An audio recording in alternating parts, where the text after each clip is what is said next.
Hello mga kajuday! For this video po, magluluto po tayo ng aking lasagna. Ayan, ito po yung base natin gagamitin para sa ating lasagna. Mayroon tayo ng prepare na para sa sauce sa ating lasagna. Tapos meron po tayong mozzarella cheese, at meron tayong bechamel.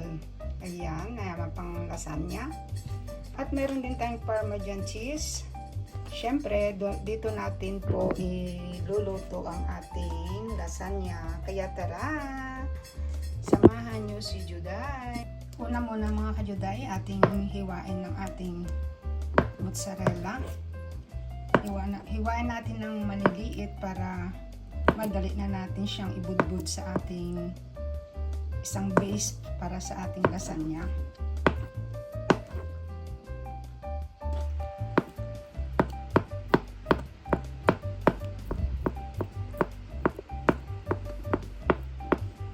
Ayan, hinihiwa ko lang po siya ng maliliit para madali nating ibudbud.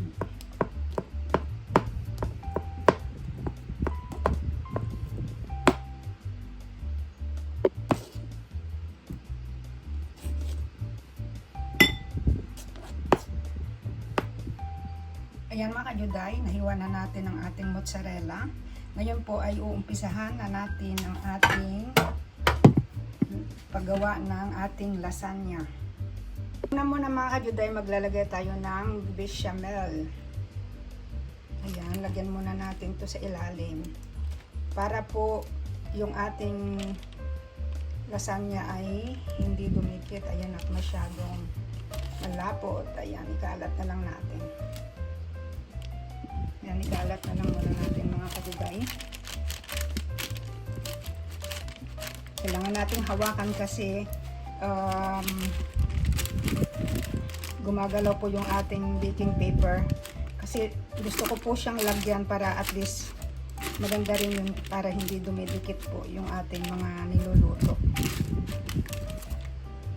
Ngayon mga kajuday, maglagay rin tayong base ng ating sauce.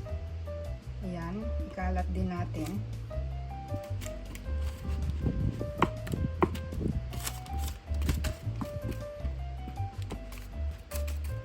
Kalat natin mga kajuday. Ngayon naman po ay maglalagay na tayo ng base ng ating lasagna.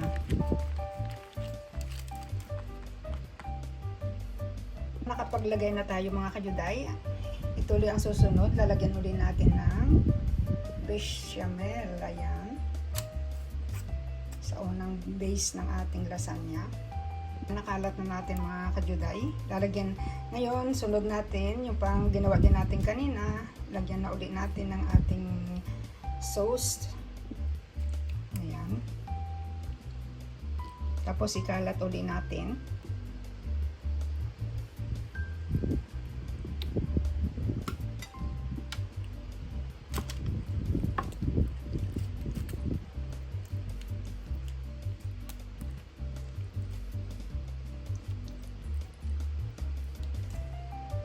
Kalatan natin mga kajuday. Tapos ang gagawin natin, pero ako nilalagyan ko talaga siya ng ng mozzarella.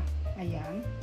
Pero yung luto ng original luto po ay ang sa halip na mozzarella, ang nilalagay nila ay Parmesan cheese lang po mga kajuday. And ako kakaunti, lagyan natin ng kaunti. Tapos lalagyan ko rin po siya ng Parmesan. Yan, budburan ko rin po siya ng kaunting Parmesan. Kaunti lang kasi meron na siyang mozzarella. Ayan.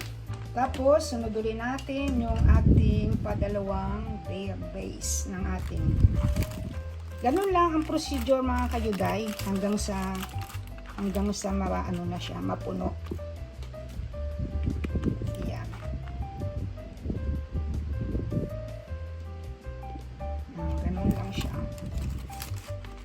Napakadali.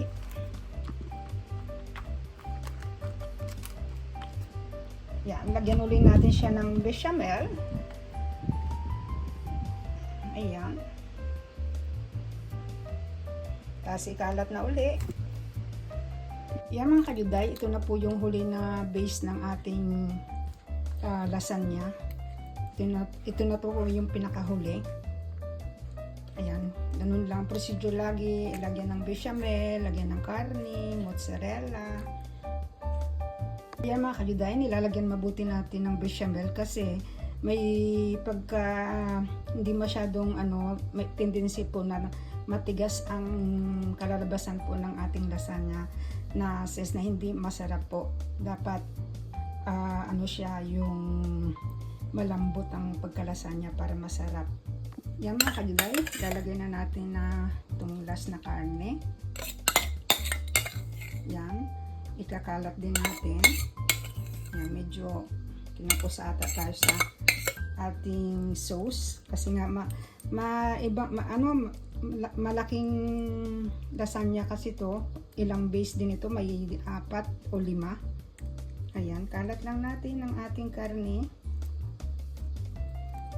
Kaya dapat lagyan natin yung lahat mapuno. Ayan.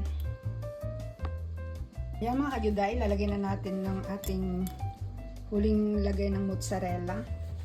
Ayan, kinamay ko na para at least malagyan lahat. Ayan.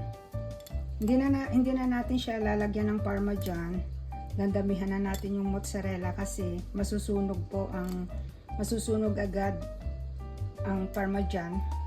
Kaya hindi siya na dapat lagyan sa itaas sa taas.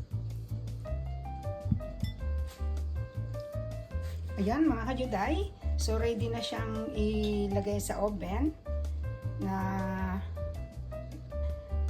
ready, tapos na po natin siyang i-prepare. Nilagay ko po sa 220 po yung init ng ating oven. Ayan, napainit ko na rin po siya kaya ready na ilagay natin ang ating lasagna. Ayan, nilagay na po natin siya. Hintayin na lang natin na maluto ang ating lasagna. Mga kajuday, ang ating lasagna malapit na pong maluto. Ayan, di ba? Ang ganda. Ayan mga kajuday, luto na po yung ating lasagna. Ayan. Ayan mga kajuday, luto. Ito na po yung lasagna natin. Titingnan natin po hiwaan natin kung malambot. Ayan, yung ating yummy lasagna. Ayan mga kajuday, ating hiwain. Ayan, tingnan natin. Ayan, malambot mga kajuday. Very good. Malambot ang ating lasagna. Ang ating slice para maganda. Para paglamig, kukunin na lang siya. Maganda tong ganitong mainit pa bago. Ayan, tira ko yung medyo malaki at gustong-gusto. Paborito po ito naman ng anak ko mga kajuday. Mga kajuday, super lambot po ng ating, ayan yung pinaghiwaan po natin ng ating lasagna. Yung malambot. Mga kajuday, ito na po yung final natin ng ating lasagna. Ayan. Perfect! Wow! Maraming salamat mga kajuday sa mga manunood dito po ng aking vlogs about sa pagluto ng lasagna. Maraming salamat sa mga always na nagsusupport. Shout out sa inyong lahat. At kung hindi ka pa nakasubscribe sa aking YouTube channel, Junit Siman Vlog, maraming salamat. Ciao, ciao! Babus!